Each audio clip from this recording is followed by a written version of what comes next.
Hello. അപ്പോൾ ഈ പ്രാവശ്യത്തെ ട്രിപ്പ് കണ്ണൂർക്കായിരുന്നു. അപ്പോൾ ഞങ്ങൾ ഇവിടുന്ന് ഷൊർണൂരിൽ ട്രെയിൻ കയറിയിട്ടുണ്ടായിരുന്നത്.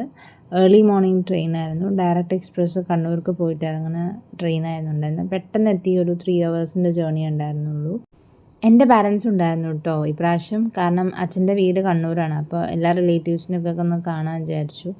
അപ്പോൾ അങ്ങനെ പോയതാണ് കേട്ടോ. അപ്പോൾ ഞങ്ങൾ നേരെ ഫസ്റ്റ് പോയിട്ടുണ്ടായിരുന്നത് പറശ്ശിനിക്കടവാണ്. അപ്പോൾ അന്ന് അവിടെ മുത്തപ്പൻ്റെ അനുഗ്രഹം കിട്ടുമെന്ന് പറഞ്ഞിട്ടുണ്ടായിരുന്നു. അപ്പോൾ ഡയറക്റ്റ് അവിടെ പോയിട്ട് ഇറങ്ങി, എന്നിട്ട് മുത്തപ്പൻ്റെ അനുഗ്രഹം വാങ്ങിക്കാനാണ് പോയിട്ടുണ്ടായിരുന്നത്. പോണ വഴിക്ക് ഞാൻ മുല്ലപ്പൂക്കെ വാങ്ങിച്ചിട്ടുണ്ടായിരുന്നു.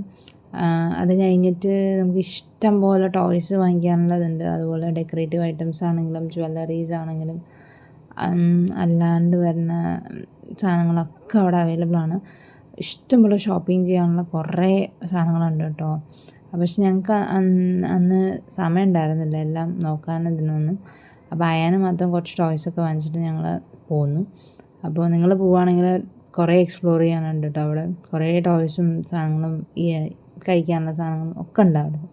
അപ്പം നല്ല റഷുള്ള ദിവസമായിരുന്നു അന്ന്. കാരണം മുത്തപ്പനുള്ള ദിവസം പൊതുവെ റഷ് ഉണ്ടാവും. അപ്പം ഞങ്ങൾ ഉള്ളിൽ ക്യാമറ അലൗഡ് അല്ല എന്നാണ്. അപ്പം പുറമെയുള്ള വ്യൂസാണ് ഇപ്പോൾ കണ്ടുകൊണ്ടിരിക്കുന്നത് കേട്ടോ. പിന്നെ പുറത്ത് നമുക്ക് കാല് കഴുകാൻ ഒരു പുഴയുണ്ട്. അപ്പോൾ അവിടെ പോയിട്ട് നമ്മൾ കാല് കഴുകിയിട്ട് വേണം ഉള്ളിൽ കയറാനായിട്ട്. അപ്പോൾ നമ്മൾ ഉള്ളിൽ കയറിയിട്ട് നമ്മൾ മുത്തപ്പൻ്റെ അനുഗ്രഹമൊക്കെ വാങ്ങിച്ചു, കൈ പിടിച്ച് പ്രാർത്ഥിക്കുകയൊക്കെ ചെയ്തു.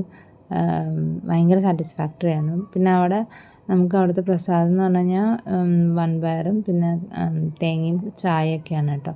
അതൊക്കെ കുടിച്ച് ഞങ്ങൾ